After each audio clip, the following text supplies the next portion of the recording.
الحمدللہ رب العالمین والصلاة والسلام علی قائد الغر المحجلین نبینا محمد وعلی آلہ وصحبہ اجمعین وبعد۔ محترم بھائیو اور بہنوں، السلام علیکم ورحمۃ اللہ وبرکاتہ۔ کتاب التوحید کے اس درس میں آپ سب کا استقبال ہے، اور آج ہم باب نمبر 35 پڑھنے والے ہیں، جس کا ٹاپک ہے اللہ کی تقدیر پر صبر کرنا ایمان باللہ کا حصہ ہے۔ یعنی اللہ پر ایمان لانے کا مطلب ہے کہ اللہ کی تقدیر پر صبر کیا جائے۔ صبر بہت بڑی دولت ہے، اور یہ ایمان باللہ کا تقاضا ہے، تقدیر پر ایمان لانے کا حصہ ہے کہ اللہ رب العالمین کے فیصلے پر ایک بندہ صبر کرے۔ امام احمد بن حنبل کہتے ہیں کہ اللہ تعالیٰ نے اپنی کتاب میں 90 مقامات پر صبر کا ذکر کیا ہے۔ اور صبر کیا ہے؟ صبر کہتے ہیں نفس کو کنٹرول میں رکھنا، زبان کو شکوہ شکایت سے کنٹرول میں رکھنا، اور اعضاء و جوارح کو نوحہ اور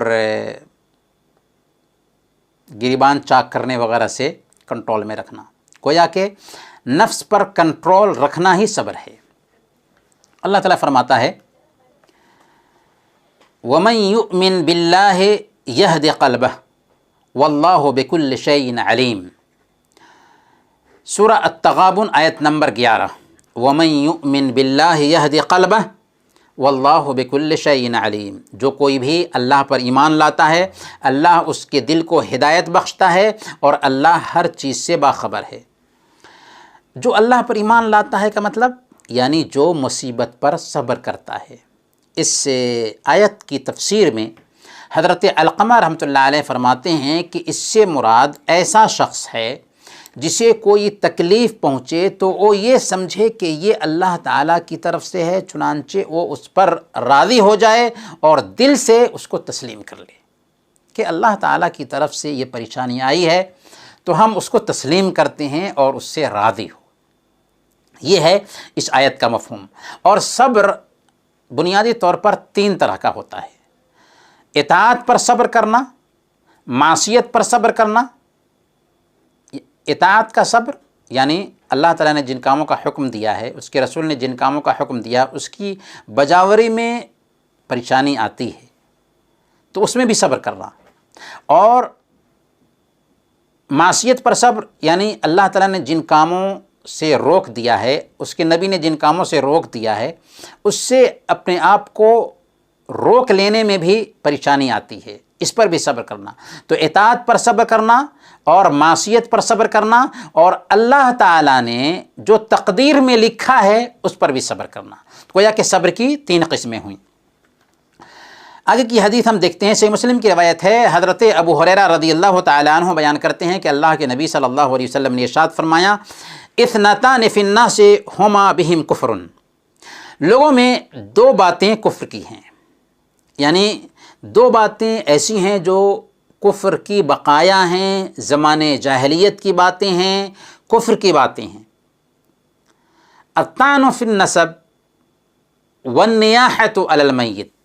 پہلے نمبر پر نسب پر تانا کرنا، نسب پر لان تان کرنا، اور فوت شدہ پر نوحہ کرنا، مردے پر نوحہ کرنا۔ یہ اچھی بات نہیں ہے کہ کسی کو نسب کی بنیاد پر حقیر سمجھا جائے، یا نسب کی بنیاد پر کسی پر تانا کسا جائے۔ اسی طریقے سے مردوں پر نوحہ کرنا بھی یہ اچھی بات نہیں، اور یہ کفر کے بقایا میں سے ہے۔ یعنی یہ بھی کفریہ عمل ہے کہ ایک بندہ نسب پر تانا کسے اور مردوں پر نوحہ کرے۔ پریشانی آئی، کوئی ہمارا عزیز اس دنیا سے رخصت ہو گیا، تو ہمیں یہ سمجھنا ہے کہ اللہ رب العالمین کا فیصلہ تھا، اس لیے اللہ رب العالمین نے آج ان کو موت دی ہے، تو ہمیں صبر سے کام لینا ہے۔ اسی لیے صحیح بخاری اور صحیح مسلم کی روایت ہے، حضرت عبداللہ بن مسعود رضی اللہ تعالیٰ عنہ بیان کرتے ہیں کہ اللہ کے رسول صلی اللہ علیہ وسلم نے ارشاد فرمایا لیس منا من ضرب الخدود، لیس منا من ضرب الخدود وشق الجیوب ودعا بدعوى الجاہلیہ۔ وہ شخص ہم میں سے نہیں جو پریشانی میں، صدمے میں اپنے چہرے کو نوچے، وشق الجیوب، اور گریبان کو چیرے، گریبان کو پھاڑے، گریبان کو چاک کرے، ودعا بدعوی الجاہلیہ، اور جاہلیت کے بول بولے، جاہلیت کی پکار پکارے، وہ ہم میں سے نہیں۔ سب سے پہلے اللہ کے نبی صلی اللہ علیہ وسلم نے کیا فرمایا؟ وہ ہم میں سے نہیں جو چہرہ نوچے۔ چہرے کی تخصیص کیوں کی؟ کیونکہ عام طور پر لوگ چہرہ پر ہی مارتے ہیں، اسی لیے یعنی جب پریشانی آتی ہے، مصیبت آتی ہے تو چہرہ کو نوچتے ہیں، چہرہ پر مارتے ہیں، تو اسی لیے چہرے کی تخصیص کی۔ اور زمانے جاہلیت میں لوگ چہرہ پہ مارتے بھی تھے، تو وہ ہم میں سے نہیں جو مصیبت کے وقت میں، صدمے میں چہرے پر مارے، گریبان چاک کرے اور جاہلیت کی پکار پکارے، وہ ہم میں سے نہیں، بلکہ صبر کرنا چاہیے۔ لیکن یہاں پر ایک نقطے کی وضاحت ضروری ہے کہ صبر کا مفہوم یہ نہیں ہوتا ہے کہ ایک بندے کی آنکھ سے آنسو بھی نہ گرے، بلکہ اللہ کے نبی صلی اللہ علیہ وسلم کا اسوہ یہ ہے کہ اگر ہمارا کوئی عزیز مرتا ہے تو ہماری آنکھیں بہہ سکتی ہیں۔ اللہ کے نبی صلی اللہ علیہ وسلم کے بیٹے ابراہیم کی وفات ہوئی تو اللہ کے نبی صلی اللہ علیہ وسلم کی آنکھوں سے بھی آنسو رواں تھے۔ حضرت عبد الرحمن بن عوف رضی اللہ تعالیٰ عنہ نے کہا کہ یا رسول اللہ آپ بھی روتے ہیں؟ تو آپ نے فرمایا تھا کہ ان العین تدمع والقلب یحزن ولا نقول الا ما یرضی ربنا وانا علی فراقک یا ابراہیم لمحزونون، کہ دل غمگین ہے، آنکھیں اشکبار ہیں، دل رنجور ہے، آنکھیں اشکبار ہیں، لیکن ہم وہی کہتے ہیں جس سے ہمارا رب راضی ہو، اور اے ابراہیم ہم تیری جدائی پر غمگین ہیں۔ تو آنکھیں بہہ سکتی ہیں، آنسو آ سکتا ہے، لیکن آپے سے باہر ہو جانا اور جاہلیت کی پکار پکارنے لگنا، چہرہ نوچنا، سینہ کوبی کرنا، گریبان چاک کرنا، اس بات کی اجازت ہماری شریعت میں نہیں ہے، کیونکہ ہماری شریعت یہ کہتی ہے کہ مصیبت میں، صدمے میں صبر کیا جائے۔ سنن ترمذی کی روایت ہے، اللہ کے نبی صلی اللہ علیہ وسلم نے ارشاد فرمایا، حضرت انس رضی اللہ تعالیٰ عنہ اس حدیث کے راوی ہیں، اذا اراد اللہ بعبدہ الخیر عجل لہ العقوبۃ فی الدنیا، اللہ تعالیٰ جب کسی بندے کے لیے خیر خواہی کرنا چاہتا ہے، بھلائی کرنا چاہتا ہے، تو اسے اس کے گناہوں کی سزا دنیا میں جلد ہی دے دیتا ہے۔ اس لیے کبھی بھی ہمیں پریشانی سے پریشان ہو کر آپے سے باہر نہیں ہونا چاہیے، بلکہ صبر کرنا چاہیے۔ کیوں؟ اس لیے کہ اللہ تعالی ہمارے ساتھ بھلائی کرنا چاہتا ہے کہ دنیا میں مصیبت اور پریشانی دے کر کے آخرت میں ہمیں آرام دینا چاہتا ہے۔ اسی لیے اللہ کے نبی صلی اللہ علیہ وسلم نے یہ بات کہی کہ جب اللہ تعالیٰ کسی بندے کے ساتھ میں خیر خواہی کرنا چاہتا ہے تو اس کے گناہوں کی سزا اسے دنیا ہی میں دے دیتا ہے۔ اذا اراد اللہ بعبد الخیر یصب منہ، کہ جب اللہ تعالیٰ بندے کے ساتھ میں بھلائی کرنا چاہتا ہے تو اس کو کسی تکلیف سے دوچار کر دیتا ہے۔ اس کے بعد اللہ کے نبی صلی اللہ علیہ وسلم فرماتے ہیں وَإِذَا أَرَادَ بِعَبْدِهِ الشَّرَّ أَمْسَكَ عَنْهُ بِذَنبِهِ، اور اگر اللہ تعالیٰ کسی بندے کے ساتھ میں برائی کا ارادہ کرتا ہے تو اس کے گناہوں کی سزا کو روک لیتا ہے۔ گناہ کر رہا ہے، اس کو سزا نہیں دیتا، گناہ پر گناہ کرنے کی مہلت دیتا ہے، اور ٹھاٹ باٹ کی وہ زندگی گزار رہا ہوتا ہے، اس کو تکلیف نہیں آتی، پریشانی نہیں آتی، کیونکہ اللہ تعالیٰ اس کے ساتھ برائی کا ارادہ رکھتا ہے۔ تو اس طریقے سے اس کو دنیا میں گناہوں کی سزا نہیں دیتا، حتیٰ یوافی بہ یوم القیامہ، یہاں تک کہ قیامت کے دن اس کو پورا پورا حساب دے گا۔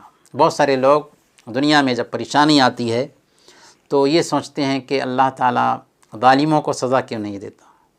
بھئی اللہ کے نظام کو سمجھیں۔ اس دنیا میں اگر تکلیف آتی ہے تو اللہ رب العالمین مظلوم کے ساتھ بھلائی چاہتا ہے، اور ظالم کو سزا فوراً نہیں دیتا کہ اللہ تعالیٰ ظالم کو سخت سے سخت سزا سے دوچار کرنا چاہتا ہے۔ کبھی کبھی سزا ملتی بھی ہے ظالم کو، لیکن اللہ تعالیٰ کبھی کبھار ظالم کو چھوڑ دیتا ہے، اور سزا جو مل رہی ہوتی ہے ہمیں کیا پتہ کہ وہ سزا میں ہے، سزا پا رہا ہے، لیکن اس کو احساس نہیں ہوتا ہے۔ تو بہرکیف ہمیں اللہ کی تقدیر سے راضی رہنا چاہیے، واویلا نہیں مچانا چاہیے، پریشانی کا اظہار نہیں کرنا چاہیے، بلکہ صبر کرنا چاہیے۔ سنن ترمذی کی بھی روایت ہے، اللہ کے نبی صلی اللہ علیہ وسلم نے ارشاد فرمایا، ان عظم الجزاء مع عظم البلاء، کہ بڑی آزمائش میں بڑا بدلہ ملتا ہے، یعنی آزمائش جتنی ہی سخت ہوگی انعام بھی اتنا ہی اچھا ہوگا۔ گویا کہ آزمائش زیادہ ہے تو انعام بھی اچھا ملتا ہے۔ وَإِنَّ اللَّهَ إِذَا حَبَّ قَوْمًا ابْتَلَاهُمْ، اور اللہ تعالیٰ اگر کسی قوم سے محبت کرتا ہے تو انہیں آزماتا ہے۔ آزمائش اس بات کی دلیل ہوتی ہے کہ اللہ ہم سے محبت کر رہا ہے۔ فَمَنْ رَضِيَ فَلَهُ الرِّضَى، تو جو شخص اس آزمائش پر راضی ہو اللہ تعالیٰ اس سے راضی ہو جاتا ہے۔ وَمَنْ سَخِطَ فَلَهُ السَّخَطُ، اور جو اس آزمائش پر ناخوش ہو اللہ تعالیٰ اس سے ناراض ہو جاتا ہے، اللہ تعالیٰ اس سے ناخوش ہو جاتا ہے۔ گویا کہ اس میں سب سے پہلے اس بات کی وضاحت ہے کہ صبر بھی ایمان کا ایک حصہ ہے، اور اس میں اس بات کی بھی وضاحت ہے، یعنی اس شخص کے لیے وعید ہے جو مصیبت میں چہرہ نوچتا ہے، گریبان چاک کرتا ہے اور جاہلیت کی پکارتا ہے۔